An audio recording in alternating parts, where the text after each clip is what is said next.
Everyone thinks America's $36 trillion debt is just a big number we'll deal with later, but the bomb is already ticking, and the fuse is shorter than you think. And it gets worse and funnier. Imagine waking up in a country where the government borrows $2 million every single minute, where interest payments alone cost more than the entire defense budget, where politicians from both parties keep spending like there's no tomorrow because they're betting there won't be consequences. Even the people printing the money are starting to sweat, which is terrifying because they literally control the printer. The official story? Don't worry, we've always had debt. America's economy is strong. We can handle it. GDP is growing. Everything's fine. They point to history and say we've survived worse. But that's only the version they want you to believe, because the math behind this debt isn't just bad. It's structurally impossible to fix without pain.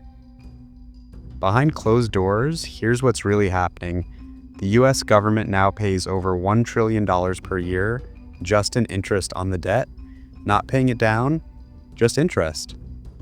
That's more than we spend on Medicaid, more than we spend on veterans, more than everything except Social Security and Medicare. And here's the kicker, interest rates went up, which means those payments are about to explode even higher.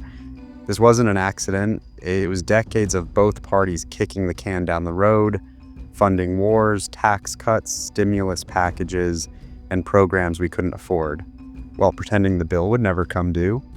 It's like maxing out 47 credit cards and then applying for another one to pay the minimum balance. Except this credit card is backed by checks notes, your future. Here's where things spiral. The US funds this debt by selling treasury bonds, basically IOUs to investors, foreign governments, and pension funds. For decades, everyone bought them because they were the safest investment on earth. But now, countries like China are selling US debt, not buying it. Investors are getting nervous. And if confidence cracks, if people stop believing America will pay them back, interest rates skyrocket even more. That creates a debt spiral.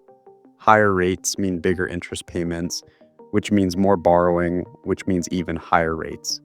And when that happens, the government has three choices: cut spending, political suicide; raise taxes, political suicide; print money, which causes inflation and destroys savings.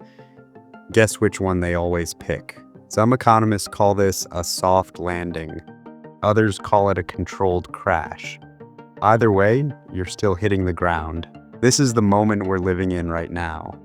The Congressional Budget Office projects that by 2050, interest on the debt will consume 100% of all tax revenue, meaning every dollar you pay in taxes goes just to interest.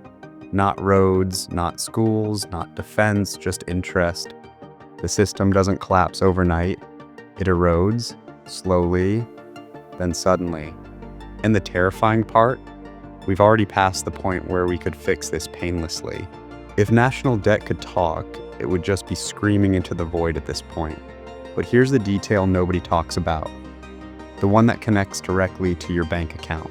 You think this is just a government problem? Think again.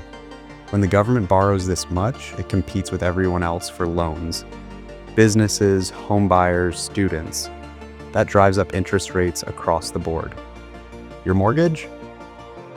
More expensive because of the debt. Your car loan? Higher because of the debt. That credit card you're carrying, the rate went up because of the debt.